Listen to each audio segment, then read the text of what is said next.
Welcome to the Tudor Her Story.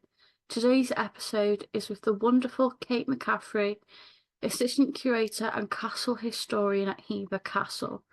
Today we are going to be talking about Hever Castle's recent exhibition on Catherine of Aragon and Anne Boleyn, Mothers, Queens and Rivals.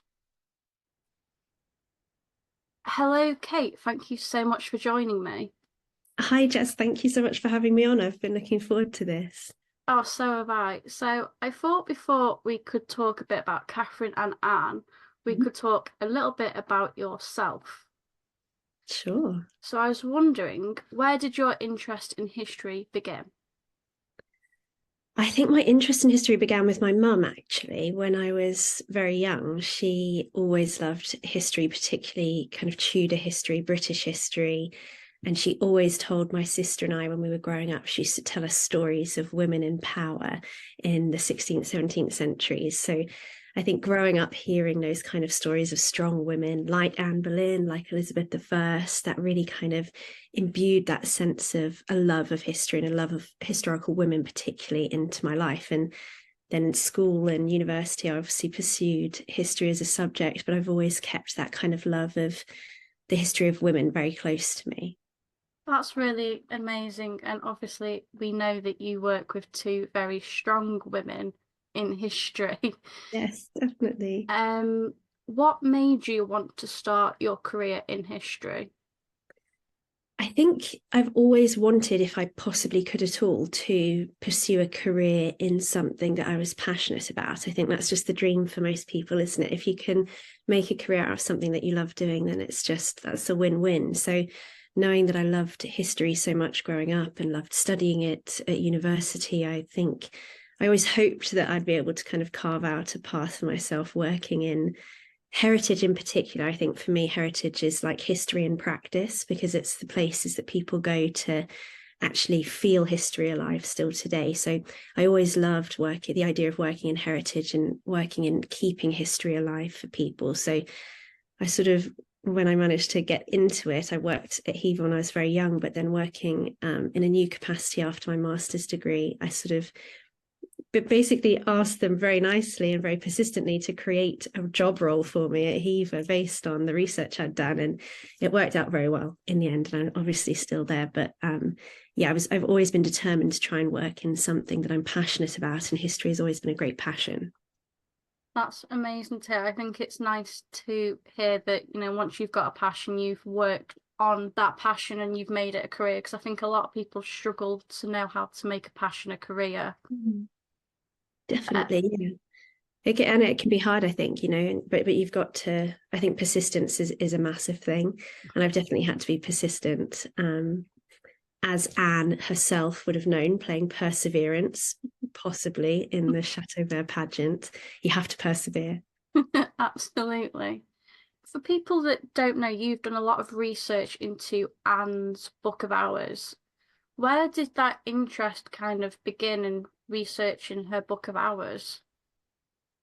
I think I'd always worked at Hever. So I started working at Hever when I was about 16. So I did work experience there first, and I worked as a castle steward afterwards. So I'd always been around Anne's books of hours, obviously in their big wooden cases. I never got to get my hands on them, but I always loved them. I loved being in the room where they were. So when I started my master's degree and I was looking at possible topics for an essay, actually, initially, and I thought about it was for my paleography module. So I needed to work with old books. And I thought that the dream for me would be to work with Anne Boleyn's books that I'd so loved looking at in the cases for so many years. And I managed to get to do that basically by Alison Palmer, who's Hever's wonderful curator. She's the sort of gatekeeper of the books of hours, and she does that very brilliantly. But because she knew me from having worked there before and now I was gaining these qualifications, she trusted me to look through them in person, and I had no idea what I was going to find. I really thought it would just be a good topic for an essay, but obviously it sort of evolved into my whole thesis eventually and has since, been the basis of exhibitions and books and all sorts. So I had no idea when I first went to look at them that they'd sort of give me all of their secrets, but it's just been the most brilliant experience. No, absolutely. I've went to Hever this year and seen the Book of Hours in Yeah, person is such a wonderful experience. it is, isn't it? You feel so close to Anne, I think, or to any historical figure through items that you know that they used and loved. And the fact that Anne wrote in both of the books we have at Hever is just such a close and intimate connection. It's just, they're very, very, very special objects. Absolutely. So I think we should start diving into our discussion today. Yes, yeah, let's. So we're talking about Hever Castle's recent exhibition, Catherine and Anne, Queen's Rivals and Mothers, that ran, I believe, from February to November. Yes, exactly. I was thinking, would you like to start with Catherine of Aragon's Mhm. youth and education? Yeah, absolutely. I mean, Catherine of Aragon is also a figure who's always fascinated me. And I think a big part of why we wanted to do this exhibition, which was sparked by my research with their joint book of hours, was because they so often have been pitted against one another in popular culture, in popular history, and traditional history as well. For centuries, it's always sort of you're either Team Catherine or Team Anne. And we really wanted to use my work with the books of hours and the discovery that they both owned the same book to be a kind of linchpin for looking at what else they shared in common, because really they shared so much in common that's just kind of history is just wiped. So talking about youth and education as a place to start, yeah, Catherine, she was always born to be a queen. She was, and that's a big difference to Anne and her education. But Catherine, from the age of 3 or 4, knew that she was going to be the Queen of England one day. That's when the marriage negotiations started for her to marry Prince Arthur, so Henry VII's son and Henry VIII's older brother. Um, Catherine was born in 1485 in Spain, in Madrid, in modern day Madrid, and she was the daughter of two very famous warrior monarchs, Isabella of Castile and Ferdinand of Aragon. And their marriage had actually united two huge provinces in Spain, Castile and Aragon. And in Catherine's youth, she really saw the sort of whole of Spain be united under their rule. In 1492, they conquered Granada, which was the Moorish kingdom. And Isabella and Ferdinand had been determined to unite Spain under Christian rule. They were sort of really championed by the Pope to do so. And so they did manage to do that. They succeeded. But a lot of Catherine's youth would have been traveling around a lot, watching her parents. Her mother in particular, I think, was a huge influence on Catherine. Isabella of Castile was really famous across Europe for being this warrior queen. She literally rode her troops into battle. She led them. It's very unusual for the time and even since. And Catherine would have seen that influence. She would have seen her mother sort of leading the troops and rallying them and leading them and exercising power in ways that women didn't really in the 16th century. So I think that's a crucial part of Catherine's upbringing. But they eventually settled at the Palace of the Alhambra in Granada, and that's where Catherine sort of took up most of her education. She was taught by the finest Italian humanist tutors. Isabella organised for her own tutor to teach Catherine Latin, but Catherine also learnt philosophy of the Greek philosophers like Aristotle. She learnt history and politics and poetry, as well as all the kind of traditional feminine pursuits. So she really had an incredibly eloquent education that was really pushed by the Italian humanist movement. And Isabella was very passionate about making sure that her children were raised to be future leaders of Europe. And obviously Catherine was destined to be one with her betrothal to Arthur. So yeah, Catherine's education in Spain was made for her to be queen. And obviously in 1501, she finally, as a 15-year-old, was able to make the journey out to England to be betrothed or to be married to Arthur in person. They'd already been married by proxy, but in November of 1501, they were able to sort of renew their vows in person. And unfortunately, that marriage wasn't made to last, and Catherine's then life takes a whole new chapter in England. But yes, that's her youth, really. Amazing. So obviously, compared to Anne, she's been brought up to be a queen. Yeah. So how do we think Catherine was shaped by her mother? Because obviously her mother was such a strong figure.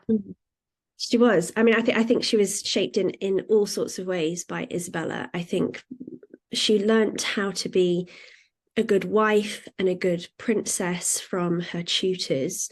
But I think she learned how to be a queen from her mother, very much so. Like, I think there wasn't really a more powerful woman in Europe that Catherine could have observed and learnt from than her mother. And I think we see that when Catherine comes to England in a myriad of different ways, but one that springs to mind is when she was made regent while Henry was away in France, and she oversaw the kind of arrangement for the battle at Flodden. And she really showed her kind of warrior queen side there. I think she didn't lead her troops into battle, as recent productions like The Spanish Princess may lead us to believe, but she did really rally them and organise them. And she was sort of a bit vicious, actually, when the King of Scotland was killed, and she wanted to send his body, his head, to Henry, but thought she wouldn't because of the English sensibilities. So you start to see bits of Isabella's sort of warrior ruthlessness coming in there. So I think Isabella influenced her in many, many different ways.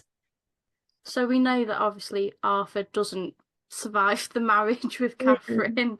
Yeah. And we know Catherine ends up marrying the main man himself, Henry VIII, in Yes. 1509.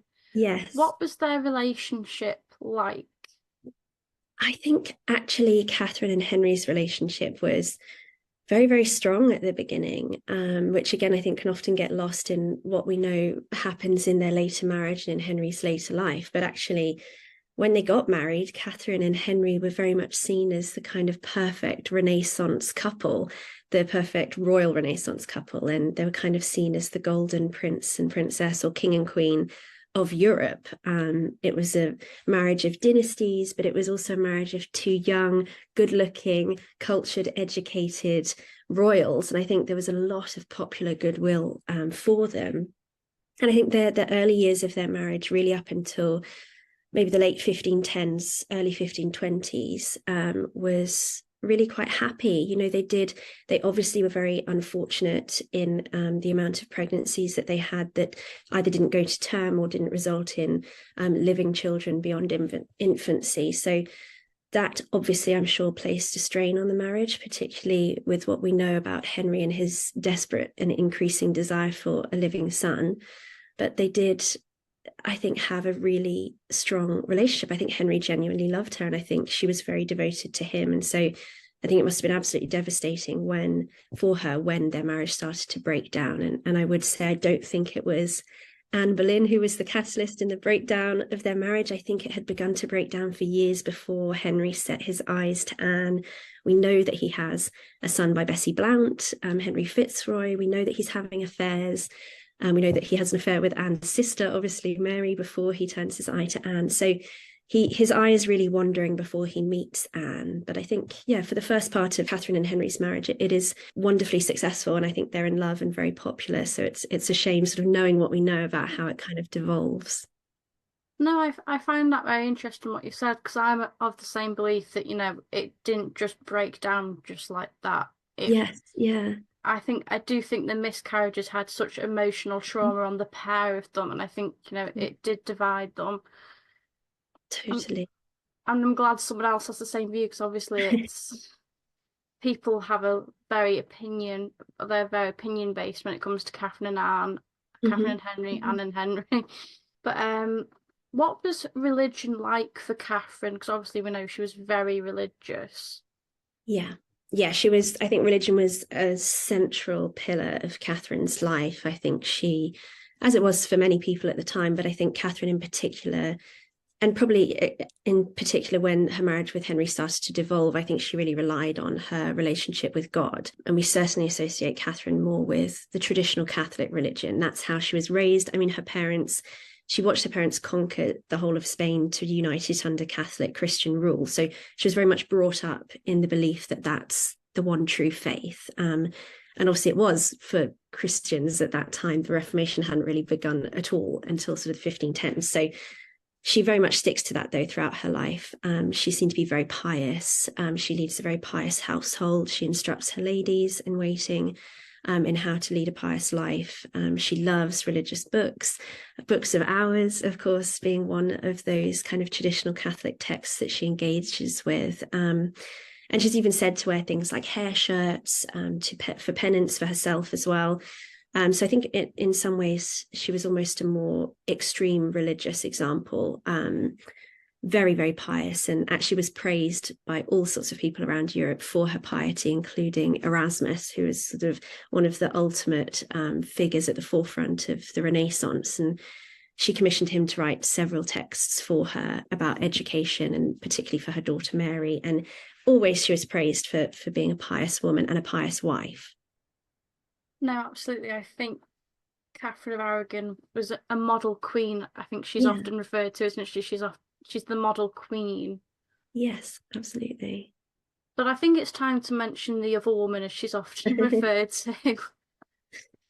Anne. Is that her name? What was Anne's youth and education like? So Anne's youth and education was in some ways very similar, but in some ways obviously very different to Catherine. And I think that's what's important to remember, even as Owen and I in our book and in our exhibition tried to compare the two, is that there are obvious differences between the two of them, and you can't kind of wash over them because that would be equally inaccurate. But we do have to turn an eye to the nuances that show that they did have more similarities than we thought. But yes, Anne was raised as part of the Boleyn family, who, and I think this is being acknowledged more in popular history at the moment, but were not just a sort of rising family with Anne. They had already risen very high before Anne was born. It was really the generations of Boleyns before Anne was born, Geoffrey, who bought Hever and became mayor of London and bought lots of properties, including Blickling as well, where we think Anne was born. And then his sons, William and then Thomas as well. Obviously, Anne's father had been very successful in his court career and was a very trusted friend and diplomat of Henry VIII. So when Anne was born, the Boleyns were an established family and a family who were very successful in what they'd done. But obviously Anne helped them to rise even further when she came back to court in the 1520s. But there's dispute about when Anne was born. It's still not, we still don't have a sort of definitive date. There's an ongoing and lively debate. I think most people would go with around 1501. That tends to be what I personally side with. Some people go for 1507, 1505. Born around the turn of the century, around 1501. It's likely she was born in Blickling Hall in Norfolk, which was her family's Norfolk seat. Her family were from Norfolk traditionally. And then moved to Hever in around 1505, which is when her parents, Thomas and Elizabeth, had co-ownership, unusually, of the castle and would have moved down there. I mean, Hever is the perfect location for Thomas to have been halfway between court in London and halfway between the coast at Dover, where he was going off to the continent to do his European missions. So it's very likely that Elizabeth, I think, and the children settled at Hever to be in that kind of prime location to see Thomas when he was in between places. And for Elizabeth also was one of Catherine of Aragon's ladies in waiting. So rather ironically, Anne's mother was indeed Baroness of the Bedchamber, which was a really important position at Catherine of Aragon's coronation years earlier. So they were established court players. Mm. But Anne would have started her education at Hever under Elizabeth, under tutors. We do know that Thomas was at the forefront as well of the kind of humanist Renaissance, was also close friends with Erasmus. So he did believe in educating his daughters to a very similar level to his sons. We know that George Boleyn, Mary Boleyn and Anne Boleyn, the surviving Boleyn children, were all very well educated. George was particularly so, but Anne, for a woman especially, was very well educated, seemingly to the same level as George. We know that they spoke French fluently. George also spoke Italian. I'm sure they had some Latin, and they were experts in poetry and music and all those kinds of accomplishments as well. But Anne really starts her education, her proper adult education, abroad when she moves to Mechlin in 1512, which is the court of Margaret of Austria. And there she spends a year in Margaret's court. She learns French. Ironically, Margaret of Austria also taught Catherine of Aragon French around 12 years earlier, but there's our first sort of similarity between the two queens. And Anne also is exposed at Margaret's court to sort of the height of European culture. It's seen as Europe's premier finishing school. So really she's entered a kind of European world that will start to mark her identity. And then after a year in 1513, she moves to France to be in the train of initially of the Princess Mary, who's becoming the Queen of France. It's Henry VIII's sister. But that marriage only lasts a few months, and Mary goes back to England with a lot of her English attendants, of which Anne was one initially. But Anne stays in France, and she enters the train of Queen Claude, who's the new Queen of France, the wife of King Francis. And she stays with Queen Claude for the next 7 years in France, and really only comes back to England in at least by 1522 as her first sort of court appearance at the Chateau Vert pageant. But before then, she has 7 years in France, which we really have very little documentary evidence about, which is so frustrating. But there is a brilliant book by Estelle Peronque coming out next year about Anne's connections with France, which I'm very excited for everyone to be able to read, because she does sort of shed some new light on those years, which is so important. But yeah, Anne's time in France was, I think, the most defining time of her entire life. I think she returns, a French man said that she was French almost above English, which is the highest compliment from a Frenchman to call an Englishwoman French, because she really sort of imbued herself with that kind of utmost Renaissance feel of sophistication and wit and charisma. And I think she really played on her exoticism when she came back to England. So you see, really, Catherine and Anne both had really quite unusually outstanding educations, both European educations. Obviously, Catherine's more Latinate and Anne's more French. But really, I think both of them were very highly educated, brilliantly clever women who I would argue were more clever than Henry himself, both of them. And I think you can say by looking at both of their upbringings that Henry had a bit of a type. I think he loved really intelligent, strong women who weren't going to just kind of sit in the corner and just do whatever he said, at least at this stage of his life. He maybe wanted that more as he got older. But I think at this stage in his life, yeah, he was really drawn to both Catherine and Anne for everything they could offer, sort of besides just their looks. I think they had both such a stellar education. Yeah, absolutely. They were so educated. When Anne returned to England by 1522, we know Henry doesn't notice her at first. Yes. She goes under the radar a bit. Yeah. When do you think the king first started getting interested in Anne? Oh, see, it's so hard for us to know. So much of the kind of mid 1520s are just kind of slightly out of our reach. But I think that, again, we don't really know much about his relationship with Anne's possibly older sister Mary. But it certainly would have ended by around 1526, which is when I think we can really firmly see Henry starting to pursue Anne. And I think by that point, we see things like love letters starting to appear. We have the brilliant love letters that Henry sent Anne, which are in the Vatican archives at the moment. We very sadly don't have Anne's replies, because I would have loved to have seen what she wrote in her own voice to Henry. We have to kind of grasp her own voice through his replies to her. But yeah, we really start to see, I think, around 1525, 1526, Henry's turning his eye to Anne. So she's been at court for several years, as you say, at least by 1522. During that time, she's had her own kind of courtship with Henry Percy, who some would say was maybe the great love of her life, or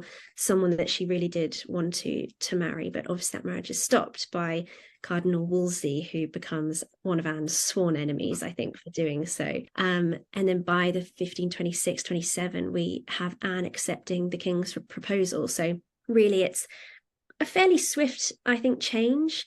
But then obviously it's another 7 years before they actually are able to get married. So their courtship maybe is fairly fast paced, but from the moment they are engaged or she accepts his proposal to the moment they get married is another 7 years. So she has to keep his kind of interest and passion for her and love for her going for a very long time without giving up the obvious.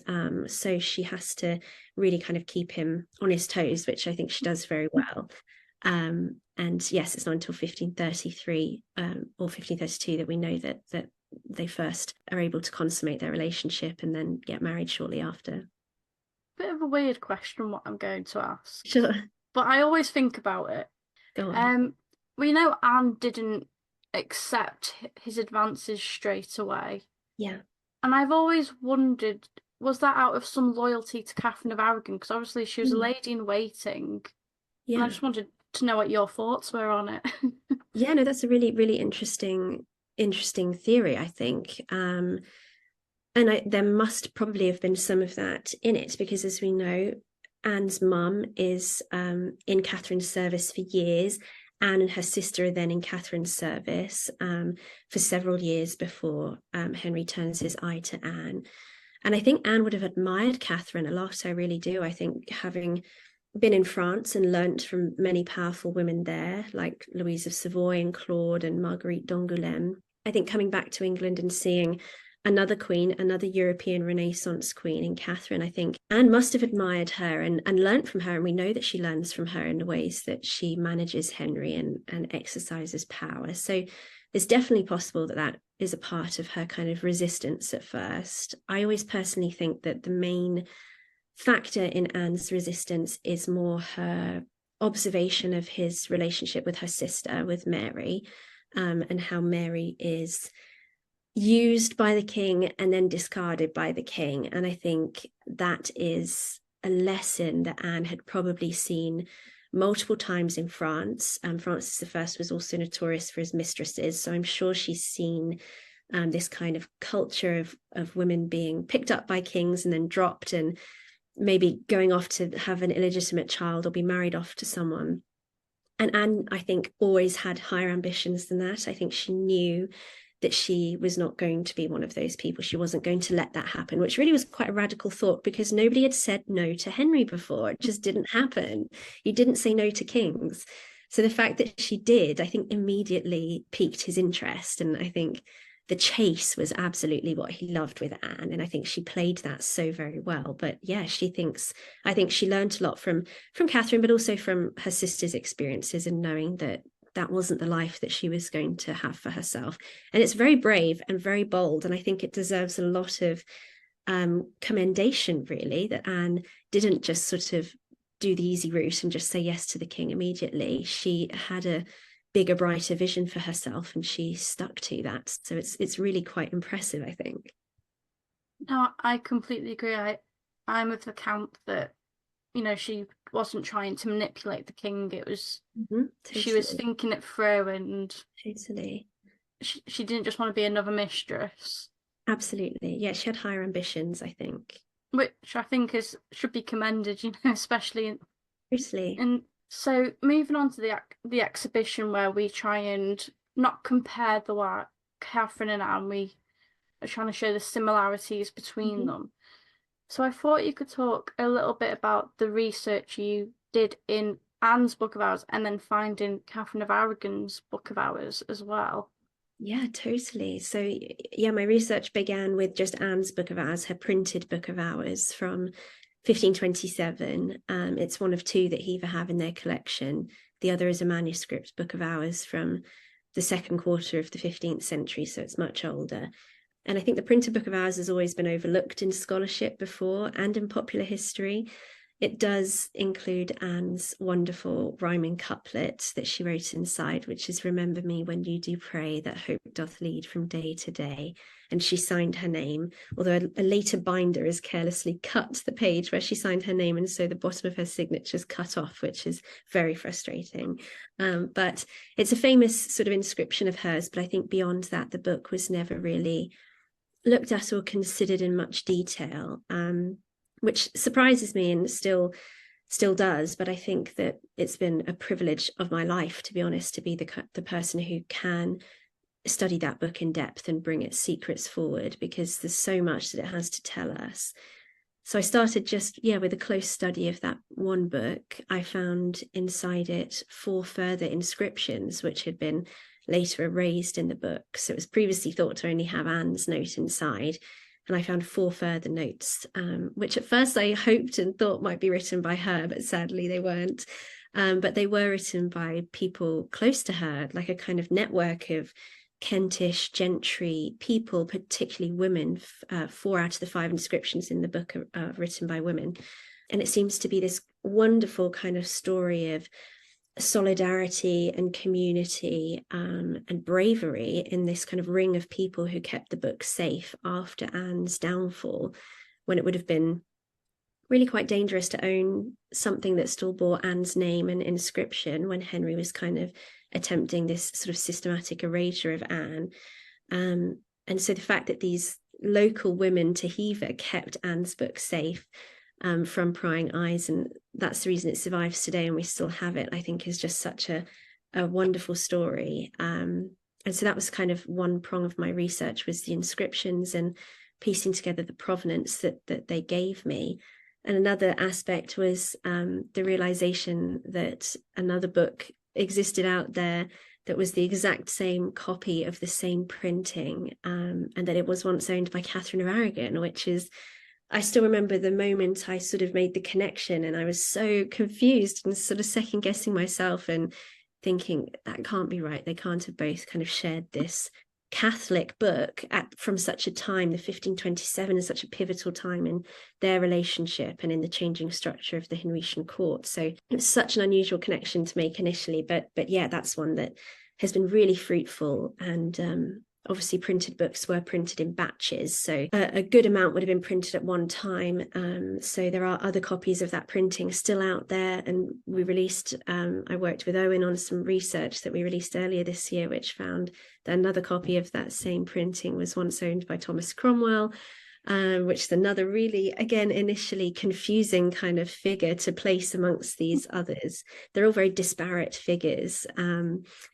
And so it's brilliant that we can see these connections through this simple printed prayer book. And we used that kind of moment of unity and moment of connection between Catherine and Anne to try and widen our lens and do, as you say, and view what else might have connected Catherine and Anne, and what other similarities did they share. And I think it's been a really fruitful way to kind of encourage new conversations around the relationship between Catherine and Anne, and around the wives in general. I'm really passionate about challenging traditional narratives that do pit women against one another. I think it's entirely unproductive and rooted in misogynist histories, and I think it's very much an outdated narrative, and one that is time that it was re-examined. So starting to do that with Catherine and Anne has been a really brilliant experience, and we've seen such a positive kind of response to that on social media and on people joining in and agreeing and trying to challenge what we know and think about these women in different ways.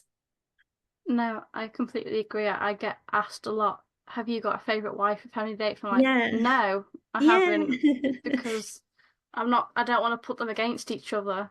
Exactly. And I think that's really important. I think it's always encouraged to kind of have one favorite. And obviously we can have, people that we enjoy studying or relate to more, totally, but it doesn't have to be at the detriment of another woman. I think that's the key, is it doesn't have to be, we love Anne, but we hate Catherine. You can love Anne and love Catherine, and Jane and the other Catherines and Annes, it's possible to do that. So yeah, that's really important.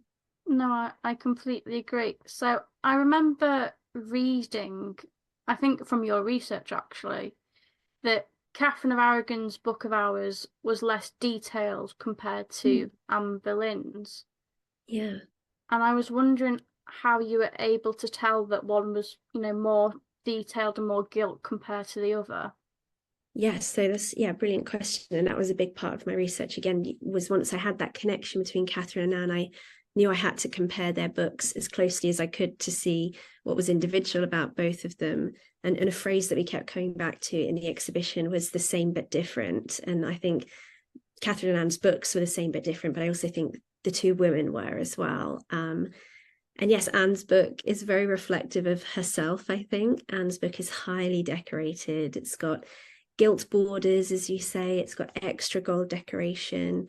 On pages where there's illuminations of biblical figures, she has extra border decoration. So she has these kind of oval borders around the image that are inscribed with prayers, and she's got extra red and blue corner decoration. And Catherine's has none of that. It's much more simple. It's the text and it's the pictures, and there's the odd border around a picture, but it's just a simple plain one. It's not inscribed and it's not got gold and extra decoration. So immediately that was really interesting to me, because I thought whoever is gifted these books clearly knows that in 1527 and 28, when they were gifted, sort of which way the tides are turning, which is that Anne's book looks more like the book of a queen than the Queen of England's book.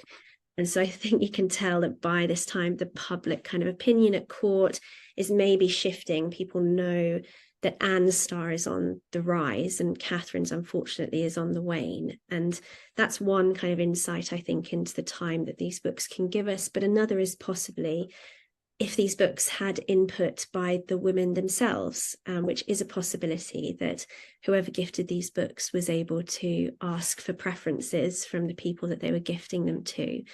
And I think it would be very in keeping for Anne to have a highly decorated book. All the other books of hers that survive today, which is about 9 or 10, are highly decorated, beautifully bound. Sadly, the binding of Anne's book is no longer original, so we don't know what it originally was bound in. But the insides are gorgeously decorated, and that's absolutely in keeping from what we know about her and what she loved and what she grew up with as well, remembering that she grew up in the courts of Margaret of Austria and Claude of France, who both loved gorgeously illuminated books. So I think it's an insight into Anne's personality, into her ambition, into her position at the time. And I think for Catherine, it's also an insight into that, but the flip side. So an insight into how maybe her position is waning, but also remembering that she loved traditional religion. She loved the religious text above the decoration, perhaps. So she would have enjoyed the book for the book, never mind the decoration that was involved. And it still is highly decorated, I must disclaim. It's still a beautiful book, just slightly less sort of gaudy than Anne's. So yeah, there's really interesting insights, I think, to sort of compare across the two, which is why it was brilliant for us to be able to reunite them under the same roof for probably the first time in 500 years. So visitors could go back and forth and see the two books themselves. Yes, absolutely. I went to Hever in April, as I've probably mentioned already, and I was able to see the two books together.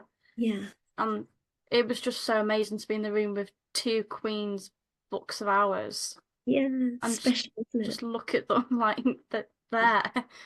I was so emotional when we finally installed Catherine's book, because it was a really hard journey, I will say, for me to arrange that loan and for it to get it out to England, because it lives in New York in the Morgan Library. So, but when they finally arrived together, I did definitely shed a few tears, because it was just the most poignant experience to see them reunited. And yeah, they're tiny as well, as you would have seen when you came to visit. They're really very small, sort of hand-sized books, but they're so powerful. They're these tiny objects that just give you such a powerful sense of these wonderful women behind them. So yeah, it's always very moving, I think, seeing intimate objects like that reunited.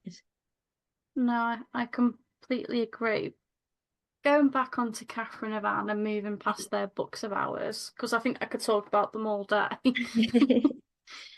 What were Catherine and Anne like as mothers? Because obviously we know they were two strong, independent women.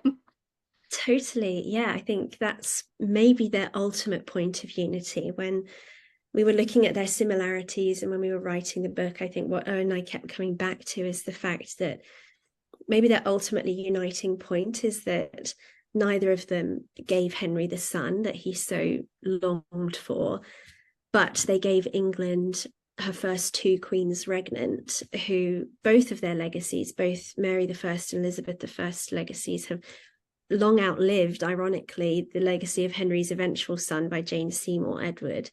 So the two women who eventually came from Henry's marriages to Catherine and Anne, Mary and Elizabeth, were really maybe the sons that he always wanted, in a way, I think, in terms of the legacies they were able to create and still have in popular memory today. So yeah, I think motherhood is a really strong uniting factor between Catherine and Anne, and both of them were incredibly devoted mothers and incredibly loving and caring and protective mothers. Catherine obviously had Mary amidst a host of miscarriages and stillbirths and or pregnancies that didn't go to term. And so I think obviously having Mary would have been the most important and special moment for Catherine, to watch her grow up into adulthood and to have that strong relationship with her. She really cared deeply about Mary and took really minute detail really into things like Mary's education, for example, obviously Catherine had been educated under her strong mother. I think she really wanted to pass that down to Mary, and I think she did very successfully. So she organised a lot of Mary's education. Again, she organised for Erasmus to write treatises on the importance of educating women, specifically dedicating that to her daughter, to Mary. So she really is imbuing Mary, I think, with this sense of how important it is to have all the accomplishments of a man, but as a woman in a man's world. I think she did that very well, because Mary obviously turns out to be an incredibly learned woman in her own right. And then Anne with Elizabeth is obviously, it's different in some ways, and sad that Anne wasn't around for much of Elizabeth's life at all. But the very little time that they did get to spend together, those few years, we know that Anne doted on Elizabeth completely. She wanted to be around her all the time. She was really upset when she had to go away and live with her own household and with her own nurses. And she sent her loads of gifts and clothes. We have receipts of clothes that she would send Elizabeth. And I think, yeah, she absolutely adored her. And I think despite this kind of great and mounting pressure from Henry for both of Catherine and Anne to bear him a son, Catherine and Anne couldn't have been more delighted to have their daughters. I don't think they would have swapped them for anything. I think they absolutely adored them. And I think both Elizabeth and Mary did their mothers proud in their own adulthood and in their own queenship. So, and I think you kind of see that the relationship between Catherine and Anne mapped onto the relationship between Mary and Elizabeth, actually, as they grow up. And it's really strained at times, obviously, as sisters and as rivals to the throne. But equally, I think there's this underlying kind of respect and connection that you see right through to the place that we ended our exhibition on, actually, which was the coronation robes of Elizabeth I, which she didn't have made from scratch, which is unusual for Elizabeth, because we know that she loved to have clothes made. It's one of her favourite things to do. But instead of having new robes made, she used the coronation robes that had been made for her sister, for Mary. So you see these lovely kind of connections, I think, through Elizabeth and Mary, despite their obvious differences, which can kind of be tracked back onto the relationship between their two mothers. No, absolutely. I think Mary and Elizabeth were so much closer than popular media likes to portray them as. I do think it was strange, as you say, but especially as Elizabeth was growing up, you see Mary really looked after Yes, Elizabeth, and I think that's what you have to take away from it, is they looked after each other when they needed it. totally. And yeah, I think particularly in their youth, and I think especially as Mary saw what happened to Elizabeth happening, Mary saw what happened to herself happening to Elizabeth when Anne had her downfall and Henry moved on to Jane. I'm sure Mary saw a lot of herself in Elizabeth in those moments of suddenly your mother dying or being taken out of Henry's sort of marriage, and suddenly you're a bastard and you don't have any rights. And I think Mary really looked after Elizabeth, as you say, in those early years, particularly as they grew up. I think they were very close. And I think religion then became a struggle and power became a struggle, but ultimately they still had that relationship. They were still sisters, and I think they both still loved each other. No, completely.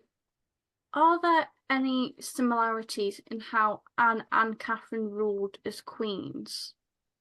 That's really interesting. I think definitely, I think Anne was inspired by Catherine's queenship. I really do think so. And Anne was noted, again, maybe not so much in popular culture since, but she was noted for having and holding a very pious household, which was absolutely what Catherine did. And I'm sure what she learnt from being part of Catherine's household for several years. Anne encouraged her women to read religious books. We know that she left out her French Bible for her women to read.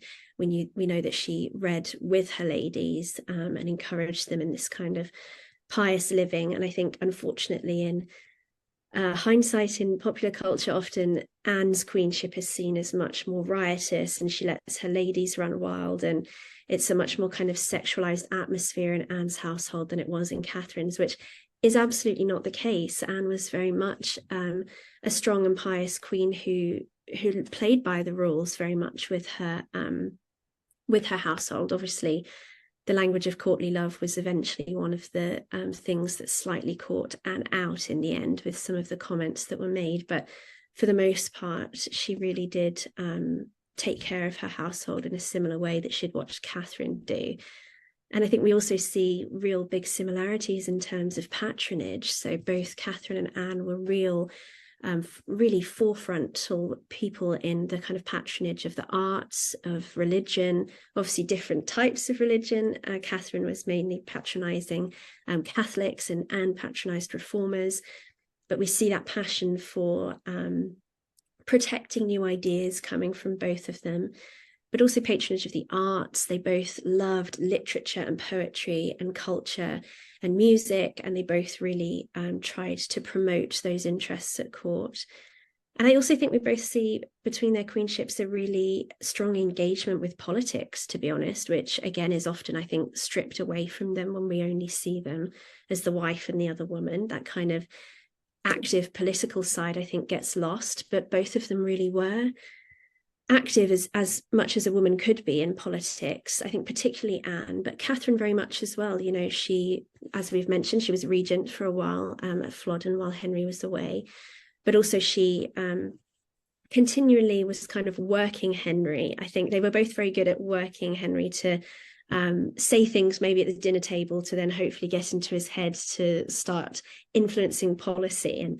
And very much did that as well, and obviously was at the forefront of the Reformation in England itself, which was a massive political and religious movement. But yeah, I think both of them were very politically active as queens, but also very active in patronage and in leading cultured, educated, pious households. No, I agree. I think they're a lot more similar than we've been led to believe, which is completely what you, Erin, and Alison aim to do in your exhibition. But what do you think we should take away from learning about Catherine and Anne, and what do you think the legacy is they've left behind? That's a really great question. I think that we should take away from Catherine and Anne that, I think an awareness of their multidimensional, nuanced characters, as opposed to their stereotypes, which have been so perpetuated by history in the past. So viewing them not just as the loyal Catholic wife and the reformist seductress other woman, but actually trying to flesh out their characters to be this fully nuanced versions of themselves, where Catherine, yes, she was a loyal Catholic wife, but she was also a formidable political force and an active patronizer. And also before her marriage to Henry, Catherine was the first ever female ambassador in Europe, while she was in this kind of really awkward intermediary position of being between marriages to Arthur and Henry, and she was in a really precarious position in England. She became, the first ever female ambassador in Europe. So that's another example of a kind of political activity that we just don't remember. Nobody remembers that kind of fact in our popular imagination of Catherine. And then likewise with Anne, I think instead of just seeing her through the lens of her sexuality, which she's often just characterized as, actually remembering how active she was in pushing the policies of the Reformation and the break with Rome and the creation of the Church of England. She really was spearheading that, not just as an object of Henry's lust, but as actually a person who was a driving force and agent of change. So I think remembering that they were fully fleshed out, powerful women, not just seen through the lens of their marriage and relationship to Henry. I think that's the most important thing that we can take from them. And I think their ultimate legacies, as I've mentioned, I think were their two daughters, Mary and Elizabeth, who really shaped the latter half of the 16th century in England and our views of female queens regnant. So really, really important. No, I completely agree. And I think for anyone that missed the exhibition, it's a real shame because it was fabulous. But I think you can still purchase the book, can't you? So I will leave a link down below if anyone wants to read the book and capture a glimpse of what it was like for Catherine and Anne. Before I let you go, I do have some non-official questions. Sure, let's go for it. And I was wondering, do you have a Tudor pet peeve? Oh, a Tudor pet peeve. I think I probably have quite a few. I think one of my pet peeves is when I'm watching popular versions of history, which is also one of my sort of guilty pleasures. I also love to watch like the Tudors or the Boleyn girl and Spanish princess, things like that. But one of my pet peeves is just I unfortunately I can find it really hard to separate my historian brain from my just enjoyment fan brain. So I'm always watching them going, oh, that costume's not quite right. Or, oh, I think the pregnancy armor in Spanish Princess was a real pet peeve of mine. I was just thinking, oh, it's just so not right. But there's little things like that. But I think as a broader theme, I would say, yes, just this narrative of, without sounding like a broken record, of pitting women against one another, not just Catherine and Anne, but Elizabeth and Mary, or looking abroad, looking at Catherine de' Medici, the way that she's been villainized in French history.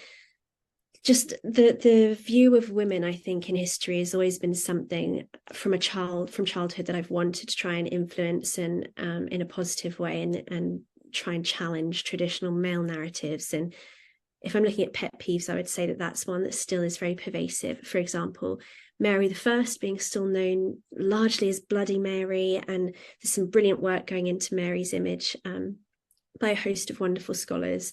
But things like that are particularly attached to women, these kind of negative stereotypes that are attached to powerful women from the time, that's my ultimate pet peeve, because thankfully we're part of a generation where that's really being challenged and things are really changing, and it's really exciting to be part of that. But there's still a lot that needs to change. No, I completely agree. I posted a video, it was months ago, and it was about Anne Boleyn's downfall, and I got so many comments saying, "Oh, you reap what you sow," and it's like, what? No, I hate that. I hate that. Oh, and that's just that's perpetuated by these traditional narratives. Absolutely. And I had to not reply because I showed my partner and he was like, just don't reply because you're going to start arguments with people, because I was getting annoyed.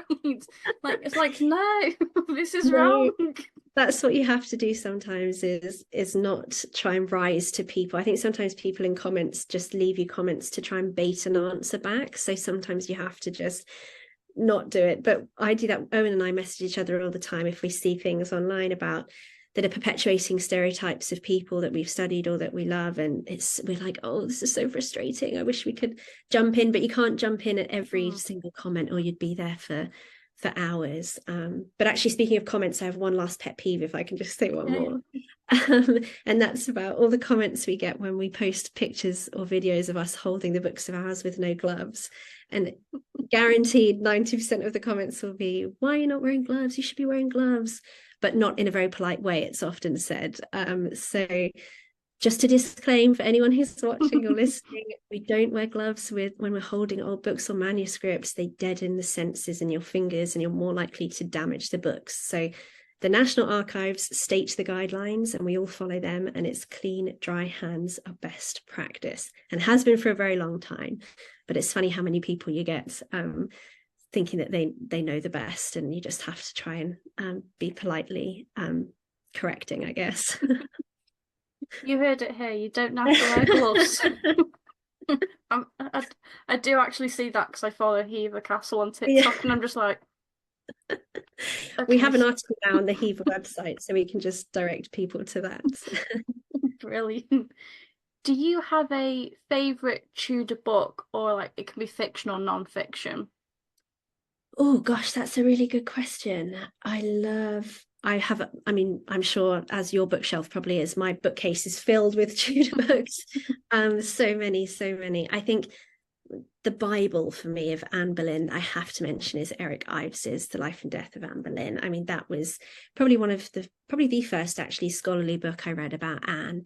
And since then, I think lots of people call it the Bible of Anne Boleyn, because it very much is. I mean, there's things in Eric's work that I've managed to disprove actually in my own research, and there's always things that are sort of being reevaluated. So there's no book that's going to always stay very 100% accurate and not be challenged. That would be weird. That's what history is about. It's about challenging things. But I think as an overall narrative of Anne's life, Eric Ives's book is just one of the best out there. And yeah, I'm actually privileged to be in a world where there's so many brilliant books constantly being brought out that it's almost hard to keep on top of everyone's. yeah, some of the people I've mentioned, Owen's books I absolutely love, Estelle's books. Nicola Tallis is absolutely brilliant. I love her book. Her book on Margaret Beaufort was also one of the first books that I read. Another really strong woman from history who's been much maligned. So yeah, there's all sorts of brilliant books out there. But I think if I had to choose one, I'd go back to Eric Ives every time. No, absolutely. I've got so many books. I've got my fiction, my historical fiction there, Yeah. all my non-fiction. I love it. And I love historical fiction. That's, I think, also a big part of what got me into scholarly history, is just loving historical fiction first, because there's so many great historical fiction books. And then it comes to the point where you're reading the fiction and you start to realize what's very much made up, and you think, oh, actually, I'm learning something here because I'm able to sort of understand what's fact and what's fiction. So yeah, it's a really good medium. Absolutely. Do you have a favorite Tudor building other than Hever? Oh. I was going to say, you caught me there.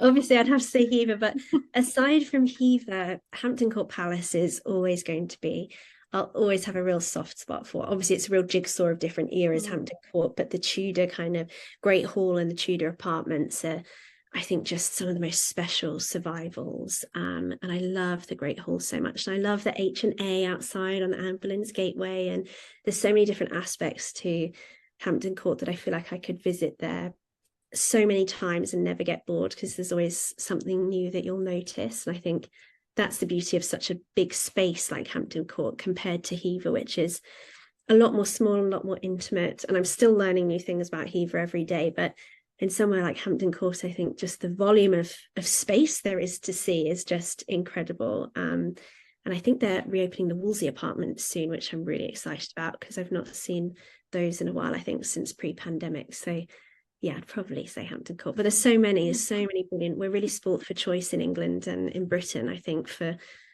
Tudor and historic houses in general. There's just so many, aren't there? There's so many. I do think Hever's my favourite though. Oh yeah. I think it is going to be Hever, of course. That's what we like to hear. One last question for you before I let you go. What is your favourite historical fact? Oh my goodness. Favorite historical fact? Gosh, there's probably so many. I guess my favorite historical fact now would be one that part of my own research, which would be that Anne Boleyn, Catherine of Aragon, and Thomas Cromwell all owned the same copy of the same Catholic printed book, which is just, that's a fact. And it's crazy. The implications of that are just absolutely mad. And it still confuses me how this one tiny printed book unites these very disparate figures, from the man who brought both queens down to the two queens who were warring and rivals. It's crazy. So that's probably, selfishly, maybe my favorite current fact, because it's one I've been working on. No, I completely agree. When it came up that you discovered the Thomas Cromwell stuff, I was like, Yeah. what? I know. It's so confusing. I love facts that challenge you. Sorry, no, I was just going to say, I love facts that challenge you. I love any kind of new historical discovery. There's been loads. There's been brilliant research done in so many different areas.